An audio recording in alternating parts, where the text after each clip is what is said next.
Hi అందరికీ, ఎలా ఉన్నారు? నేనైతే బాగున్నాను అండ్ మీరందరూ కూడా బాగున్నారనుకుంటున్నాను.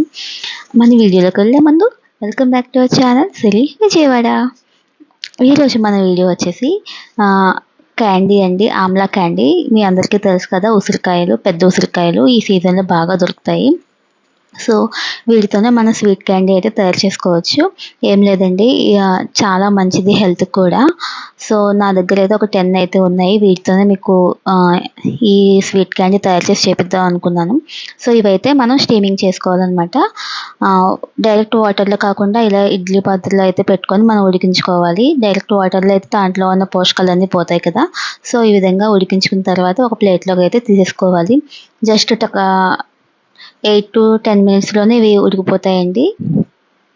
ఇలా ఒక ప్లేట్లోకి తీసుకొని మధ్యలో కట్ చేసుకొని లోపల పిక్క ఉంటుంది కదా, సీడ్ ఉంటుంది కదా, తీసేసుకొని పక్కన పెట్టేసుకోవాలి. ఇవన్నీ ఒక మిక్సీలో అయితే వేసుకోవాలండి. నా దగ్గర 10 ఉంటే వాటితోనే మీకు చేసి చూపిస్తున్నాను. చాలా చాలా టేస్టీగా ఉంటుంది.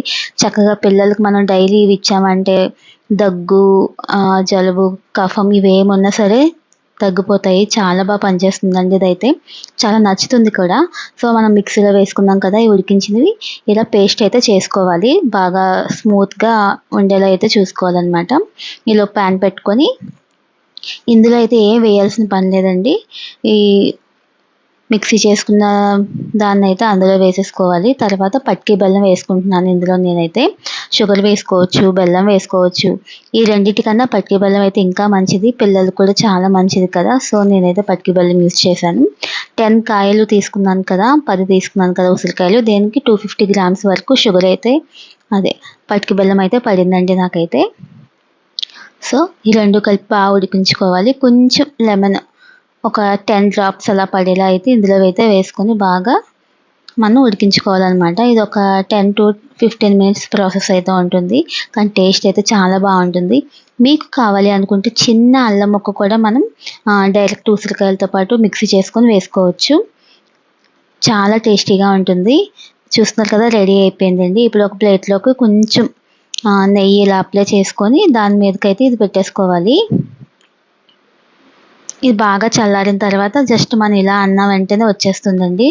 ఇదేం మనం ఎండలో అది పెట్టి చేయాల్సిన పని అయితే ఏం లేదు. చక్కగా ప్లేట్లో పెట్టి మనం ఒక 1 hour 2 hours అలా వదిలేసామంటే చక్కగా ఇలా వచ్చేస్తుంది అనమాట. మరీ దలసరిగా కాకుండా మరీ పలుచగా కాకుండా అయితే మనం వేసుకోవాలి. ప్లేట్లో బాగా స్ప్రెడ్ చేసుకోవాలి. ఇది చల్లారింది కదా, ఇప్పుడైతే దీన్ని పీసెస్గా కట్ చేసుకుంటున్నాను నేను. ఆ పక్కన గిన్నెలో ఏంటంటే షుగర్ పౌడర్ అండి. ఆ షుగర్ పౌడర్లో మనం కొంచెం లైట్గా డిప్ చేసి తిన్నామంటే కూడా చాలా బాగుంటుంది టేస్ట్. ఇవైతే 1 year పాటు అయితే మనం స్టోర్ చేసుకోవచ్చండి. అస్సలు పాడవవు. చాలా చాలా బాగుంటుంది. పిల్లలకైతే చాలా బాగా నచ్చుతుంది. అసలు వాళ్ళకి ఉసిరికాయ మామూలుగా కొంచెం చేదుగా ఉంటుంది కదా, ఆ చేదు కూడా అసలు వాళ్ళకి తెలియదు. సో చాలా బాగుంటుంది. మీకు కనుక నచ్చితే కనుక ప్లీజ్ మీరు కూడా ఒకసారి ఇలా తయారు చేసి చూడండి. వాళ్ళకి పెట్టి చూడండి, వాళ్ళకి కంపల్సరీ నచ్చుతుంది. టేస్ట్ అయితే చాలా బాగుంటుంది. కొన్ని అయితే షుగర్ పౌడర్లో డిప్ చేశాను, కొన్ని అయితే నార్మల్గా ఉంచాను అనమాట. ఈ విధంగా అయితే ఉసిరికాయలతో మనం చేసుకొని పెట్టుకున్నామంటే పిల్లలకి చాలా బాగుంటుంది. దగ్గు, కఫం, జలుబు ఇవేమన్నా కూడా డైలీ ఒక 2 లేదంటే ఒక్కటి తిన్నా సరే సరిపోతుంది. తర్వాత మనం ఇలా బాక్స్లో వేసుకొని ఫ్రిడ్జ్లో పెట్టేసుకోవడమే. Thank you for watching.